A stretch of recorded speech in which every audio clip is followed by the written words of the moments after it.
Welcome to blueprint study channel. ఈ వీడియోలో మనము AP TET paper 2A 2 March 2024 session 2 అంటే ఆఫ్టర్నూన్ సెషన్లో జరిగిన క్వశ్చన్ పేపర్లో సిడిపి పేపర్ని సాల్వ్ చేద్దాం. ఈ క్వశ్చన్ పేపర్ వీడియోస్ అన్నీ నేను సీక్వెన్స్లో నంబర్ చేశాను. ఐ వుడ్ సజెస్ట్ ఈ వీడియోస్ని ఇదే సీక్వెన్స్లో చూడండి, ఎందుకంటే ఒక వీడియోలో ఏదైతే నేను కాన్సెప్ట్ని కొంచెం ఇలాబరేట్గా ఎక్స్ప్లెయిన్ చేస్తానో అది మిగతా వీడియోల్లో రిపీట్ అయినా కూడా I may not be explaining it elaborately. అప్పుడు మనము ఎక్కువ కాన్సెప్ట్లను చూడొచ్చు, ఎక్కువ క్వశ్చన్ పేపర్స్ని సాల్వ్ చేయొచ్చు. సో ఐ సజెస్ట్ అన్ని వీడియోస్ ఇదే సీక్వెన్స్లో చూడండి. Let us begin. Question number 1. At what stage does self-concept begin? ఆత్మభావన ఏ దశలో ప్రారంభమవుతుంది? ఇన్ఫాన్సీ అనేది చాలా చిన్న ఏజ్ కాబట్టి పిల్లలకి అసలు ఏమీ అర్థమయ్యే స్టేజ్ కాదు, కాబట్టి ఏమీ అర్థం అవ్వదు. కాబట్టి ఈ ఏజ్లో సెల్ఫ్ కాన్సెప్ట్ అనేది స్టార్ట్ అయ్యే ఛాన్సే లేదు. ఎర్లీ చైల్డ్హుడ్ అంటే 2 నుంచి 7 ఏళ్ల వయసు పిల్లల్లో ఈ సెల్ఫ్ కాన్సెప్ట్ అనేది స్టార్ట్ అవుతుంది. మీరు చూసే ఉంటారు, వాళ్ళు అద్దం ముందు నుంచుని వాళ్ళని వాళ్ళు చూసుకోవటము, నా డ్రెస్సు, నేను ఇలా మాట్లాడటం మొదలు పెడతారు. సో సెల్ఫ్ కాన్సెప్ట్ అనే కాన్సెప్ట్ స్టార్ట్ అయ్యేది మాత్రం ఎర్లీ చైల్డ్హుడ్, పూర్వ బాల్య దశ. తర్వాత లేట్ చైల్డ్హుడ్ అంటే 8 నుంచి 12 ఏళ్ళు వచ్చేసరికి ఈ సెల్ఫ్ కాన్సెప్ట్ అనేది ఇంకొంచెం కాంప్లెక్స్గా అయ్యి ప్యూబర్టీ, యవ్వనారంభ దశ అంటే అడాలసెన్స్ టైంకి వచ్చేసరికి సెల్ఫ్ కాన్సెప్ట్ అనేది సెంట్రల్ ఫోకస్గా అవుతుంది. అంటే వాళ్ళు ఎలా ఉన్నారు, వాళ్ళని వాళ్ళ ఫ్రెండ్స్ ఎంత యాక్సెప్ట్ చేస్తున్నారు, ఇలా వాళ్ళ గురించి వాళ్ళు ఆలోచించుకోవటం అనేది ఎక్కువ అవుతుంది. Question number 2. Who wrote the book the principles of psychology? Principles of psychology గ్రంథకర్త ఎవరు? ప్రిన్సిపల్స్ ఆఫ్ సైకాలజీని రాసింది విలియం జేమ్స్. ఈయనని ఫాదర్ ఆఫ్ అమెరికన్ సైకాలజీ అని కూడా అంటాము. ఈ పుస్తకాన్ని ఈయన 1890 1890లో రాశారు. Question number 30. The person who experimented on language development, భాషా వికాసంపై ప్రయోగాలు చేసిన వాళ్ళు చామ్స్కీ. ఇది చామ్స్కీ కాదు, చోమ్స్కీ ఇది. సో ఈయన పేరు యాక్చువల్లీ నోఎమ్ చామ్స్కీ. ఈయన ఒక లింగ్విస్ట్, అంటే లాంగ్వేజెస్లో ఎక్స్పర్ట్ అయిన. ఈయన మనకిచ్చిన థియరీని మనము థియరీ ఆఫ్ యూనివర్సల్ గ్రామర్ అని చెప్పి అంటాం. ఇది మనము షార్ట్లో చూస్తే చామ్స్కీ ప్రకారం చిన్నపిల్లలు అంటే బేబీస్కి మనము స్కూల్కి కూడా పంపించాం, వాళ్ళకి గ్రామర్ కూడా నేర్పించాం. అయినా కూడా వాళ్ళు వాళ్ళ చుట్టూ ఏదైతే ఎన్వైర్న్మెంట్ ఉందో అక్కడి నుంచి లాంగ్వేజ్ని పికప్ చేసి పర్ఫెక్ట్గా లాంగ్వేజ్ని గ్రామర్ రూల్స్ నేర్చుకోకపోయినా గ్రామర్ మిస్టేక్ లేకుండా వాళ్ళు మాట్లాడతారు. అంటే బేబీస్ అనేవాళ్ళు వాళ్ళల్లో ఒక built in language learning tool లాంటిది ఉంటుంది, లాంగ్వేజ్ లెర్నింగ్ డివైస్ లాగా. అందుకని చెప్పి వాళ్ళు core rules of any language, A language అయినా సరే దాన్ని గ్రామాటికల్ మిస్టేక్ లేకుండా మాట్లాడటం మొదలు పెడతారు. ఇది ప్రాబబ్లీ వాళ్ళ జీన్స్లో కూడా వాళ్ళకి ఉండే ఇంటెలిజెన్స్ని బట్టి కూడా ఉంటుంది, ప్లస్ వాళ్ళ చుట్టూ ఉండే ఎన్వైర్న్మెంట్ని కూడా ఉంటుంది. ఎలా అయితే వాళ్ళు వాళ్ళ బ్రెయిన్లో ఆల్రెడీ పుట్టినప్పుడే ఒక లాంగ్వేజ్ లెర్నింగ్ యాప్ ఉన్నట్టు, ఏమి ఫార్మల్ ఎడ్యుకేషన్ లేకపోయినా కూడా లాంగ్వేజ్ని పర్ఫెక్ట్గా నేర్చేసుకుంటారు. This is what is theory of universal grammar given by Noam Chomsky. Forced forgetting of painful things is known as. ఇది 1 మార్చ్ క్వశ్చన్ పేపర్లో కూడా ఇచ్చారు ఈ question. I think session 1 session 2 రెండిట్లోనూ ఈ క్వశ్చన్ ఇచ్చి. Forced forgetting of painful things అంటే మనకి ఏదైతే బాధ అనిపిస్తుందో, బాధని కలిగించే పరిస్థితులను ప్రయత్నపూర్వకముగా మర్చిపోవడాన్ని ఏమంటారు? మనకి ఏదైతే బాధ అనిపిస్తుందో దాన్ని మనము బ్యాక్ ఆఫ్ ద మైండ్కి పంపిస్తాం, దాన్ని మనము రిప్రెషన్, దమనము అని చెప్పి అంటాం. Question number 5. ఈ క్వశ్చన్ కూడా దీనికి రిలేటెడ్ 1 మార్చ్న వచ్చింది ఈ topic. Which of the following follows the principle of pleasure? క్రింది వానిలో ఏది ఆనంద సూత్రాన్ని పాటిస్తుంది? Id ego, super ego, consciousness, అచిత్తు, అహం, అద్యహం, చేతనం. ఇది సిగ్మండ్ ఫ్రాయిడ్ సైకో అనలిటిక్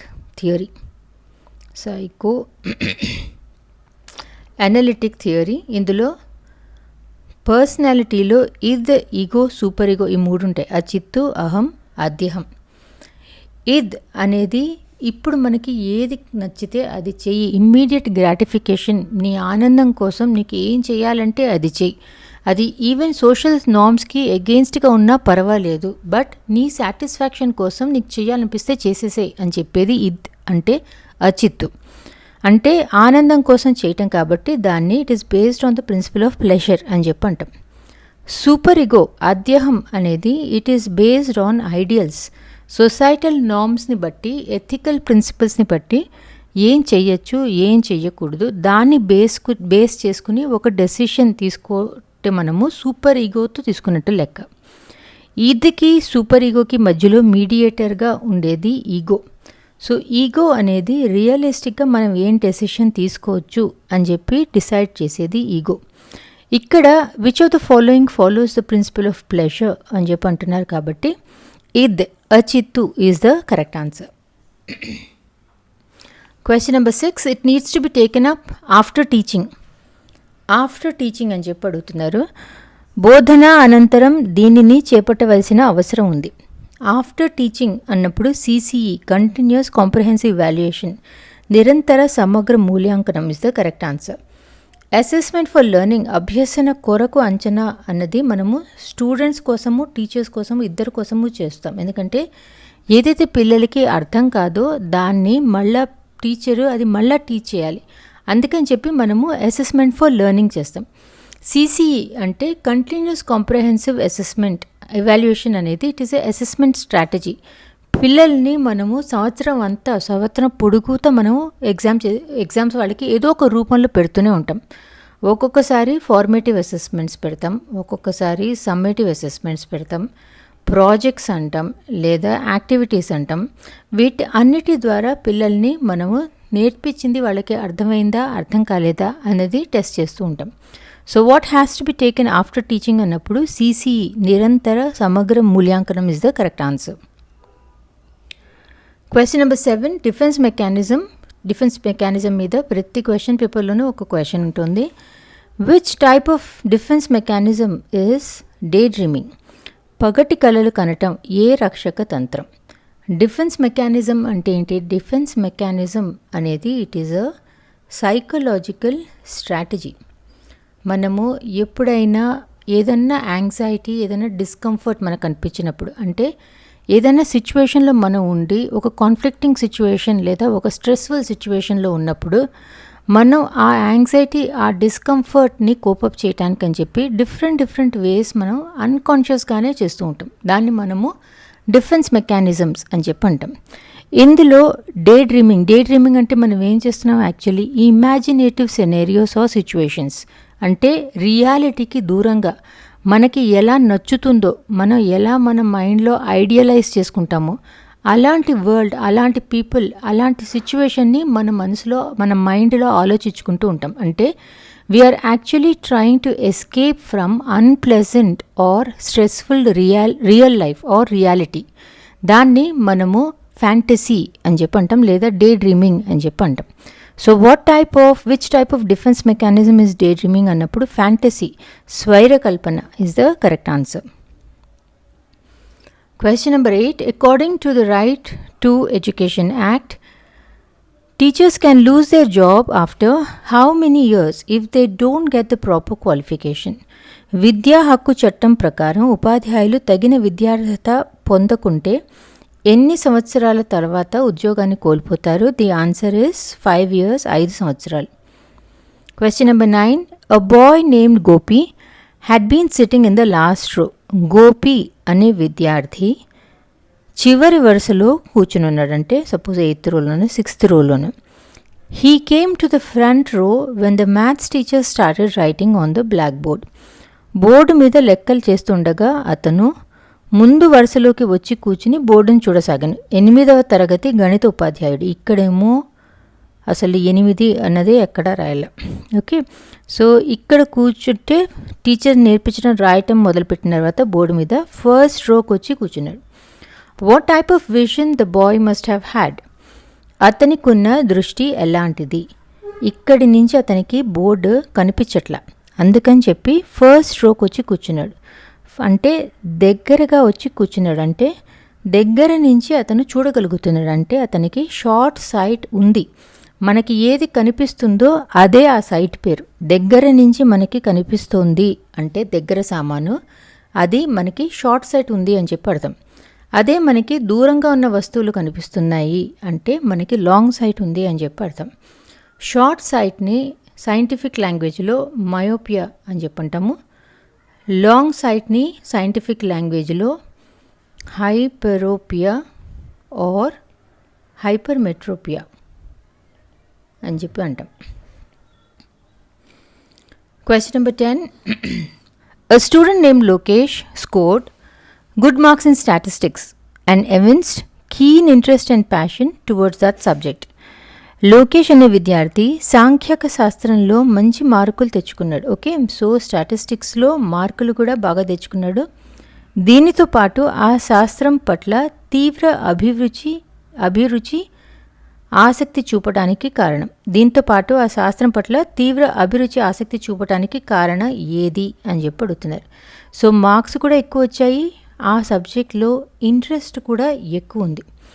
ఇది మనకి చార్ల్స్ పియర్స్మన్ థియరీ ఆఫ్ ఇంటెలిజెన్స్ కిందకు వస్తుంది. ఈయన చెప్పటం ప్రకారం అందరిలోనూ ఒక జనరల్ లెవెల్ ఆఫ్ ఇంటెలిజెన్స్ ఉంటుంది, అంటే ఒక జనరల్ యాప్టిట్యూడ్ లాగా. దీన్ని మనము జీ ఫ్యాక్టర్ అని చెప్పి అంటాం. ఈ జనరల్ ఇంటెలిజెన్స్ని బేస్ చేసుకుని మనము వేరే వేరే కాగ్నిటివ్ టాస్క్స్ అన్నీ చేస్తూ ఉంటాం. జనరల్ ఇంటెలిజెన్సే కాకుండా ఒక్కొక్కలో ఒక్కొక్క స్పెషల్ ఇంటెలిజెన్స్ కూడా ఉంటుంది, అంటే ఒక స్పెషల్ ఎబిలిటీ కూడా ఉంటుంది. లైక్ కొంతమంది పెయింటింగ్ బాగా చేయగలరు, కొంతమంది చూస్తే ప్రాబ్లమ్ సాల్వింగ్ బాగా చేస్తారు, కొంతమంది కమ్యూనిటీ సర్వీస్ బాగా చేస్తారు. ఇలా ఒక్కొక్కళ్ళలో ఒక్కొక్క స్పెషల్ ఎబిలిటీ ఉంటుంది. ఇప్పుడు క్వశ్చన్ చూద్దాం. లోకేష్ అనే విద్యార్థి సాంఖ్యక శాస్త్రంలో మంచి మార్కులు తెచ్చుకున్నాడు. దీంతో పాటు ఆ శాస్త్రం పట్ల తీవ్ర అభిరుచి ఆసక్తి చూపడానికి కారణం ఏంటంటున్నారు. సో రెండు ఎక్కువ ఉన్నాయి కాబట్టి మార్క్స్ జనరల్ ఇంటెలిజెన్స్ వల్ల వచ్చుండొచ్చు, ప్లస్ ఆ సబ్జెక్ట్ మీద ఇంట్రెస్ట్ ఉంది కాబట్టి ఆ సబ్జెక్ట్ వైపు స్పెషల్ ఇంటెలిజెన్స్ కూడా ఉండొచ్చు. సో నా ప్రకారం the answer should be SG factor, కానీ ఆన్సర్ కీలో 3S ఫ్యాక్టర్ అని ఇచ్చారు. So we are going with 3S కారకం. Question number 11. Which is the convenient method of study to find out the attitudes and interests of teachers on new education subjects? నూతన విద్యా సంబంధిత విషయాలపై ఉపాధ్యాయుల వైఖరులు అభిరుచులు తెలుసుకోవటానికి సౌకర్యవంతమైన అధ్యయన పద్ధతి ఏది? Survey method. జనరల్లీ సర్వే అనేది యాక్చువల్లీ చాలా లార్జ్ స్కేల్లో చేయాలంటే చేస్తారు, కానీ you can also do it on the level of single school లేదా సింగిల్ డిపార్ట్మెంట్కి కూడా మనము సర్వే మెథడ్ని వాడచ్చు. సర్వే మెథడ్ అడ్వాంటేజెస్ ఏంటంటే, ఒకటి మనము వాళ్ళు ఏం రాస్తున్నారు అన్నది మనకు కనిపించదు కాబట్టి అన్బయాస్డ్గా మనకి ఇన్ఫర్మేషన్ వస్తుంది ఆ టీచర్ల నుంచి. సెకండ్, మనము వెరైటీ ఆఫ్ క్వశ్చన్స్ ఇవ్వచ్చు, మల్టిపుల్ చాయిస్ ఇవ్వచ్చు, ఓపెన్ ఎండెడ్ క్వశ్చన్స్ ఇవ్వచ్చు. సో వాళ్ళ నుంచి మనము డిఫరెంట్ వేస్గా ఆన్సర్ని మనము వాళ్ళ నుంచి ఎలిసిట్ చేయొచ్చు. థర్డ్, ఒక ఎలక్ట్రానికల్లీ కానీ లేదా పేపర్ ద్వారా మనము ఈ డేటాని కలెక్ట్ చేయడానికి అని చెప్పి క్వశ్చనర్ని కూడా మనం వాళ్ళకి ఇచ్చేయచ్చు. పార్టిసిపెంట్స్ వాళ్ళ పేర్లు రాయొద్దు అని మనం చెప్తే వాళ్ళు ఆనెస్ట్ ఫీడ్బ్యాక్ ఇచ్చే ఛాన్స్ కూడా ఉంది. అందుకని survey method will be the best method to find out the attitude and interest of teachers on new education subjects. Question number 12. A student named Satish notices that his neighbor Raju is working abroad. Satish అనే విద్యార్థి పక్కింటి రాజు విదేశాలలో ఉద్యోగం చేస్తుండడాన్ని గమనించి తను కూడా శ్రద్ధగా చదివి పైకి రావాలనుకోవటం. If Satish gets inspired by Raju, this motivation comes under intrinsic motivation or extrinsic motivation. Extrinsic motivation అంటే బయట నుంచి మనకి ఏదైనా డ్రైవ్ రావాలి. ఇక్కడ రాజు అచీవ్మెంట్స్ చూసి మనకి కూడా పర్సనల్ ఇంట్రెస్ట్ వస్తుంది. అంటే అతనిలాగా మనం కూడా అలాంటి సక్సెస్ని చూడాలి అని మనకి లోపల నుంచి వస్తున్న డ్రైవ్. దీన్ని ఇంట్రిన్సిక్ మోటివేషన్, అంతర్గత ప్రేరణ అని చెప్పి అంటారు. Question number 13. This memory is present in the children's by hearting of mathematical tables. పిల్లల గణితంలో ఎక్కాలు కఠస్థం పట్టడంలో ఈ స్మృతి ఉంటుంది. టేబుల్స్ని మనము బట్టి స్మృతి, రోట్ మెమరీ అర్థం చేసుకోకుండా వాటిని ఊరికే మనం చిన్నపిల్లలు బై హార్ట్ చేస్తాం కాబట్టి అది రోట్ మెమరీ కిందకు వస్తుంది. Question number 14. In pre-childhood, girls seek father's love and affection and mother as enemy or competitor. This phenomenon is called. పూర్వ బాల్య దశలో అమ్మాయిలు తండ్రి ప్రేమ, అనురాగాలను, అభిమానాన్ని కోరుకుంటారు. తల్లి వీరికి ప్రత్యర్థి. దీనిని కింది విధంగా అంటారు.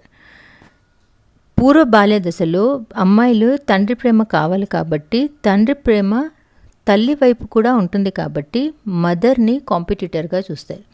దీన్ని ఎలక్ట్రా కాంప్లెక్స్ అని చెప్పంటారు. దీన్ని కార్ల్ జంగ్ అని ఆయన ఇచ్చారు. ఈ వర్డ్ ఎలక్ట్రా అనేది గ్రీక్ మైథాలజీలోంచి వచ్చింది. ఓకే, ఇప్పుడు ఈడిపస్ కాంప్లెక్స్ అన్నది కూడా చూద్దాం. ఈడిపస్ కాంప్లెక్స్ అనేది it is the opposite of Electra complex. Oedipus కాంప్లెక్స్లో ఈడిపస్ అనేది కూడా గ్రీక్ మైథాలజీలోంచే వచ్చింది. ఇది మనకిచ్చింది సిగ్మండ్ ఫ్రూడ్. ఓకే, ఈడిపస్ కాంప్లెక్స్లో ఇక్కడ ఎలా అయితే ఆడపిల్లల గురించి మాట్లాడామో ఎలక్ట్రాలో, అలానే ఈడిపస్లో మగ పిల్లలకి తల్లి మీద ప్రేమ ఉంటుంది. కానీ తల్లి ప్రేమ తండ్రికి కూడా చూపిస్తుంది కాబట్టి ఫాదర్ని వాళ్ళు కాంపిటీటర్గా చూస్తారు. దాన్ని మనము ఈడిపస్ కాంప్లెక్స్ అని చెప్పి అంటాం. ఇక్కడ girls seek father's love and affection and mother as enemy or competitor అంటున్నారు కాబట్టి Electra complex is the correct answer. Question number 15. A teacher sitting in the classroom is observing the students who are playing in the playground. This kind of observation is called. ఆట స్థలంలో ఆడుకుంటున్న విద్యార్థులను తరగతి గది లోపల నుంచి, పిల్లలేమో ప్లేగ్రౌండ్లో ఉన్నారు, టీచర్ ఏమో క్లాస్ రూమ్ లోపల ఉంది. ఓకే, తరగతి గది లోపల నుంచి ఉపాధ్యాయుడు గమనించటం ఏ పరిశీలన కిందకు వస్తుంది?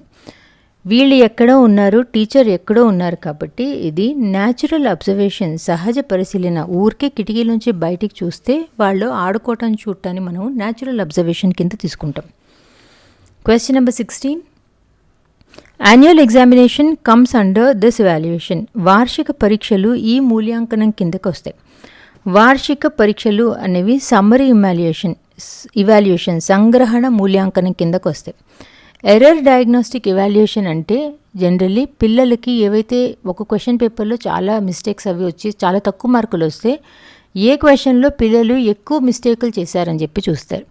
సో దాన్ని మనము ఎర్రర్ డయాగ్నాస్టిక్ ఇవాల్యుయేషన్ అని చెప్పి అంటాం. అంటే టు ఫైండ్ అవుట్ ఏ కాన్సెప్ట్లో వాళ్ళకి మిస్టేక్లు ఎక్కువ అవుతున్నాయి అని చెప్పి మనం ఒక టెస్ట్ పెడితే అది ఎర్రర్ డయాగ్నాస్టిక్ ఇవాల్యుయేషన్, లోప నిర్ధారణ మూల్యాంకనం కిందకు వస్తుంది.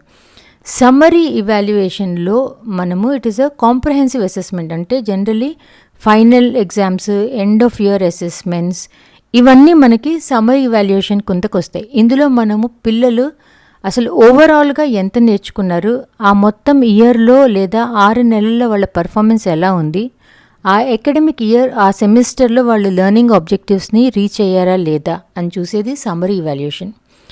ఫార్మేటివ్ ఇవాల్యుయేషన్ రూపణ మూల్యాంకనం మనకు అందరికీ తెలిసిందే. ఫార్మేటివ్ అసెస్మెంట్లో పిల్లలకి మనము జనరల్లీ కాన్సెప్ట్ నేర్పించిన తర్వాత ఆ కాన్సెప్ట్ అర్థమైందా లేదా అని చెప్పి ఒక యాక్టివిటీ, ఒక క్విజ్, ఒక అసైన్మెంట్ లేదా క్లాస్ రూమ్ డిస్కషన్ ఇలా చిన్న చిన్నవి పెట్టి పిల్లలకు అర్థమైందా లేదా అంటే స్టూడెంట్ ప్రోగ్రెస్ ఎలా ఉంది లేదా వాళ్ళ ఏం అర్థం కాలేదు to identify the learning gaps, ఇలాంటి వాటి కోసం మనము ఫార్మేటివ్ ఇవాల్యుయేషన్ అనేది చూస్తాం. కంటిన్యూస్ ఇవాల్యుయేషన్ అనేది ఇందాక సిసిఈ నేను చెప్పాను, I don't want to repeat it again. Annual examination అనేది సమ్మరీ ఇవాల్యుయేషన్ కిందకు వస్తుంది, సంగ్రహణ మూల్యాంకనం. Question number 17. Who is the father of non directive counselling? అనిర్దేశిత మంత్రణాన్ని రూపొందించిన వాళ్ళు ఎవరు? ఆయన Carl Rogers. Non directive counselling అంటే కౌన్సిలింగ్ ఎలాంటిదంటే మనము పర్సన్ని కూర్చోపెట్టి it is a person centred therapy. Okay, non directive counselling అనేది it is a person centred therapy.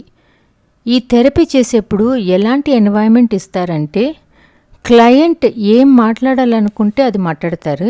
ఎవరైతే కౌన్సిలర్ కూర్చుని ఉంటారో వాళ్ళ దగ్గర వాళ్ళకున్న ఫీలింగ్స్, థాట్స్, ఎక్స్పీరియన్స్ అన్నీ కూడా ఫ్రీగా వాళ్ళు ఎక్స్ప్రెస్ చేయగలుగుతారు. ఎందుకంటే ఆ కౌన్సిలర్ వాళ్ళు మాట్లాడే మాటల్ని జడ్జ్ చేయరు, ఇంటర్ప్రిట్ చేయరు అన్న ధైర్యంతో మాట్లాడతారు. అలాంటి ఒక సిచ్యువేషన్, అలాంటి ఒక థెరపీ ఎన్వైరన్మెంట్ని మనము క్లయింట్స్కి ఇవ్వాలి. ప్లస్ ఒక ప్రాబ్లం ఉంది అని ఒక క్లయింట్ మాట్లాడినప్పుడు ఇలా చేస్తే ఆ ప్రాబ్లం సాల్వ్ అవుతుంది కదా అని చెప్పి కౌన్సిలర్ చెప్పకుండా సొల్యూషన్ని క్లయింట్ వాళ్ళ నోట్లోంచి వాళ్ళే చెప్పగలగాలి. అలాంటి కౌన్సిలింగ్ని నాన్ డైరెక్టివ్ కౌన్సిలింగ్, అనిర్దేశిత మంత్రణం అని చెప్పి అంటాం. Question number 18. Verbal test can be used for. Verbal test అనేవి లిటరేట్స్, అక్షరాస్యులకి పెడతాం మనము. This are generally to test the literacy skills, అంటే LSRW, reading, writing, comprehension abilities, ఇలాంటివన్నీ టెస్ట్ చేసేందుకని చెప్పి మనము వర్బల్ టెస్ట్ పెడతాం. Question number 19. A combination of specific knowledge, skills and responses a person shows is called. ఒక వ్యక్తిలో నిర్దిష్టమైన జ్ఞానము, నైపుణ్యము, ప్రతిస్పందనల సముదాయాన్ని ఏమంటారు? దీన్ని యాప్టిట్యూడ్, సహజ సామర్థ్యం అని చెప్పి అంటాం. సహజ సామర్థ్యం అంటే ఆ పర్సన్లోని ఇన్నేట్, అంటే వాళ్ళకి పుట్టుకతోనే జెనెటికే వాళ్ళకి ఉన్న నాలెడ్జ్, అంటే వాళ్ళ ఇంటెలిజెన్స్, ప్లస్ వాళ్ళు ఎంత ఒక కాన్సెప్ట్, ఒక సబ్జెక్ట్ని నేర్చుకుని అంటే వాళ్ళ ఎక్వైర్డ్ ఎబిలిటీ, దీన్ని మనము ఒక పర్సన్స్ యాప్టిట్యూడ్ అని చెప్పి అంటాం. Question number 20. 95% of the knowledge we have is acquired through these 2 sensory organs. మనకి సంప్రాప్తించే జ్ఞానంలో 95% ఈ జ్ఞానేంద్రియాల ద్వారా లభించును. That is I and year, కన్ను, చెవి. ఎందుకంటే ఏదైనా సరే ఇన్ఫర్మేషన్ మనకి రావాలి అంటే అది మనం విననన్నా వినాలి, లేదా చూడనన్నా చూడాలి, లేదా చూసి చదవాలి, ఇలాంటిది ఏదైనా అవ్వాలి. సో ఐ ఇయర్ నుంచి మనకి ఎంత నాలెడ్జ్ మనకి ఇన్పుట్ వస్తుందో అది ఇంకెక్కడి నుంచి రాదు. Question number 21. Self paced learning is possible with this. స్వయం వేగంతో అభ్యసించుట దీనితో సాధ్యమవుతుంది. సెల్ఫ్ పేస్డ్ లెర్నింగ్ అనేది ప్రోగ్రామ్ లెర్నింగ్ ద్వారా అవుతుంది. కార్యక్రమయుత అభ్యసనం, జనరలీ కంప్యూటర్ బేస్డ్ లెర్నింగ్తో మనకి సెల్ఫ్ పేస్డ్ లెర్నింగ్ అవుతుంది. అంటే ఒక కంప్యూటర్లో మనకి ఏదైతే వాళ్ళు ఒక ప్రోగ్రామ్ లెర్నింగ్ అనేది ఒకటి ఇన్స్ట్రక్షన్ మెటీరియల్స్ ఏదైతే ఇస్తారో అది వాళ్ళు ఒక స్ట్రక్చర్డ్ సీక్వెన్స్లో ఇస్తారు. ఇచ్చి వాటిని ఒక యూనిట్స్, మాడ్యూల్స్ కింద డివైడ్ చేస్తారు. తర్వాత వీళ్ళు మనకి ఒక యూనిట్ని నేర్పించిన తర్వాత టెస్ట్ పెడతారు. ఇది మనకి అర్థం కాకపోతే, మనం తప్పులు చేస్తే వాళ్ళు మనకి ఫీడ్బ్యాక్ ఇస్తారు. So you can go back to the same unit, మళ్ళా చదివి మళ్ళా టెస్ట్ రాసి బెటర్ మార్క్స్ వచ్చిన తర్వాత we will go to unit number 2. అంటే మనకి ఎంత స్పీడ్గా వెళ్ళాలి అన్నది మనమే డిసైడ్ చేసుకోవచ్చు. అంటే ఇంత టైంలో కంప్లీట్ చేసేయాలి అన్నట్టు కాకుండా మన స్పీడ్ మనం డిసైడ్ చేసుకుని మనకి ఎంతవరకు రావాలి అన్నది మనం చూసుకుంటూ మనం ఈ లెర్నింగ్ చేయొచ్చు. దీన్ని మనము సెల్ఫ్ పేస్డ్ లెర్నింగ్, కార్యక్రమయుత అభ్యసనం అని చెప్పి అంటాం. Question number 22. Who created socio-cultural theory that gave rise to cognitive constructivism? జ్ఞాన నిర్మాణాత్మక వాదనాన్ని ఊతమిచ్చిన సాంఘిక సాంస్కృతిక సిద్ధాంతాన్ని రూపొందించిన వాళ్ళు ఎవరు? ఈయన వైగోట్స్కీ అండ్ ఆయన ఈజ్ ఏ రష్యన్ సైకాలజిస్ట్. ఈయన మనకి సోషియో కల్చరల్ థియరీ ఇచ్చారు. సోషల్ ఇంటరాక్షన్స్, కల్చరల్ ఇన్ఫ్లుయెన్సెస్ అంటే మన నలుగురితో కలవటము, మన చుట్టూ ఉన్న ఎన్వైరన్మెంట్ వల్ల మనకి కాగ్నిటివ్ డెవలప్మెంట్ ఎంత అవుతుంది అన్నది డిసైడ్ అవుతుంది అన్నది మనకి వైగోట్స్కీ ఇచ్చారు. Question number 23. Bhanumathi does not want to take the birthday gift brought by her father. Okay, భానుమతికి తన తండ్రి తెచ్చిన పుట్టినరోజు కానుక తీసుకోవటం ఇష్టం లేదు. ఓకే, ఇష్టం లేదు. And also does not want to give it to her sister. అలాగని తన చెల్లెలికి ఇవ్వటం కూడా ఇష్టం లేదు.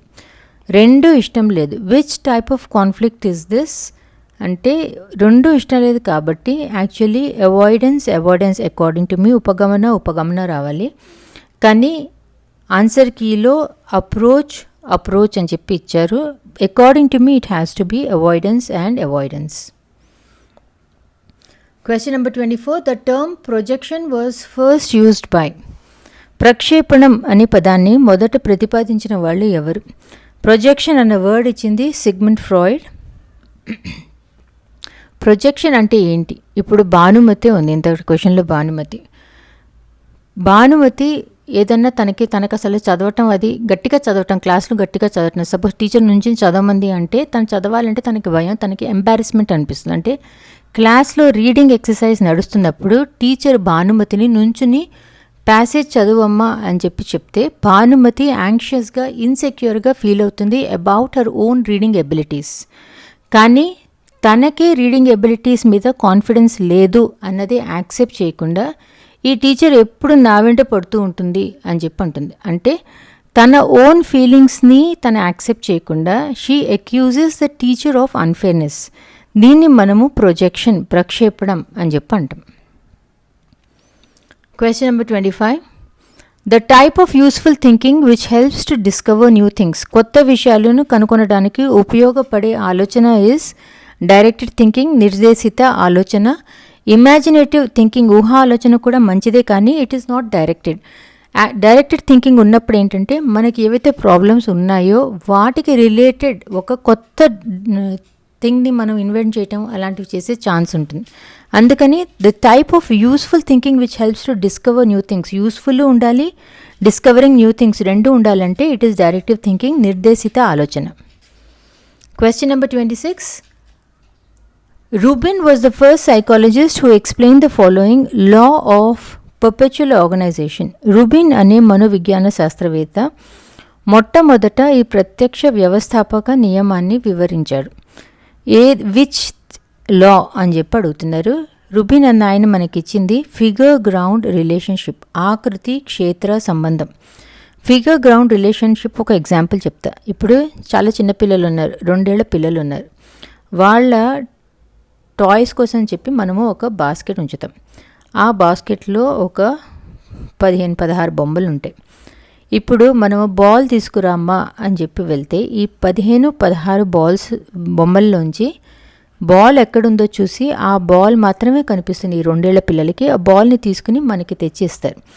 అంటే బ్యాక్గ్రౌండ్లో ఎన్ని టాయ్స్ ఉన్నా కూడా వాళ్ళ కళ్ళు వాళ్ళకి కావాల్సిన ఐటెం మీదే ఉంటాయి. దీన్ని మనము ఫిగర్ గ్రౌండ్ రిలేషన్షిప్ అని చెప్పి అంటాం. Law of closure, law of similarity, ఈ రెండు మనకి 1 March 2024 క్వశ్చన్ పేపర్లో కూడా ఇచ్చారు. లా ఆఫ్ సిమిలారిటీ అంటే సిమిలర్ షేప్ ఉన్న ఐటమ్స్ అన్నిటినీ మనం గ్రూప్ చేస్తాము. లా ఆఫ్ క్లోజర్ అంటే ఏ అయితే ఐటమ్ పూర్తిగా లేకపోయినా కూడా మన బ్రెయిన్ దాన్ని క్లోజ్ చేసేసి మనకు తెలిసిన ఫిగర్తో రిలేట్ చేసి చెప్తుంది. Question number 27. Who created the theory of moral development? నైతిక వికాస సిద్ధాంతాన్ని రూపొందించిన వాళ్ళెవరు? ఇది కూడా మనకు తెలిసిందే. మోరల్ డెవలప్మెంట్ అంటే కోహల్బర్గ్. Question number 28. A classroom belongs to this type. తరగతి గది ఏ రకానికి చెందింది? క్లాస్ రూమ్ అనేది ఫార్మల్ గ్రూప్, నియమిత సమూహం కిందకు వస్తుంది. ఫార్మల్ గ్రూప్ ఎందుకంటే క్లాస్ రూమ్ అనేది స్ట్రక్చర్డ్గా ఉంటుంది, ఆర్గనైజ్డ్గా ఉంటుంది. ఏం చేయాలి ఏం చేయకూడదు అంటే వాళ్ళ గోల్స్ ఏంటి, ఆ రోజుకి పిల్లలు ఎలా బిహేవ్ చేయాలి, స్కూల్లో ఎలాంటి రూల్స్ ఫాలో అవ్వాలి, ఎవరు వాళ్ళని ఇన్స్ట్రక్ట్ చేస్తారు, టీచర్ కానీ ఇన్స్ట్రక్టర్, ఇలా అన్నీ సెట్ చేసి ఉంటుంది. కాబట్టి క్లాస్ రూమ్ అనేది నియమిత సమూహం, ఫార్మల్ గ్రూప్ కిందకు వస్తుంది. సమ్హౌ ఈ క్వశ్చన్ పేపర్ నాకు 1/3/2024 క్వశ్చన్ పేపర్ కంటే ఈజీగా అనిపిస్తుంది. The main aim of pedagogy is, pedagogy బోధన ప్రధాన లక్ష్యం ఏంటి? పెడగాగీ ప్రధాన లక్ష్యం ఈజ్ ప్రమోటింగ్ లెర్నింగ్, అభ్యసనకు దోహదపడటం. Last question number 30. ఇందులో చిన్న మిస్టేక్ ఉందేమో అని నా doubt. And average intelligent persons IQ is, సగటు ప్రజ్ఞావంతుల ప్రజ్ఞాలబ్ధి ఆన్సర్ కీలో 190 to 110 అని చెప్పి ఇచ్చారు. ఎక్కడ ఇంటర్నెట్లో నేను చూసినా కూడా average intelligent persons IQ is, I think ఇక్కడ ప్రింటింగ్ మిస్టేక్ ఉంది, 90 నుంచి 109 అని చెప్పి ఉంది అన్ని చోట్ల. యాక్చువల్గా మనము ఈ ఐక్యూ ఎవరిది ఎంత ఉంది అని చెప్పి చూస్తే 130 కంటే ఎక్కువ ఉంటే అది ఎక్స్ట్రీమ్లీ హై ఇంటెలిజెన్స్ కింద వస్తారు ఐక్యూ.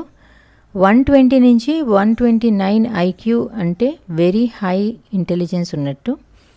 90 నుంచి 109 అంటే యావరేజ్ ఇంటెలిజెన్స్ కింద లెక్క. 80 to 89 అయితే లో ఇంటెలిజెన్స్, లో యావరేజ్ కింద లెక్క. 70 to 79 is very low intelligence. 69 కంటే తక్కువ ఉంటే ఇట్ ఈస్ ఎక్స్ట్రీమ్లీ లో కింద లెక్క.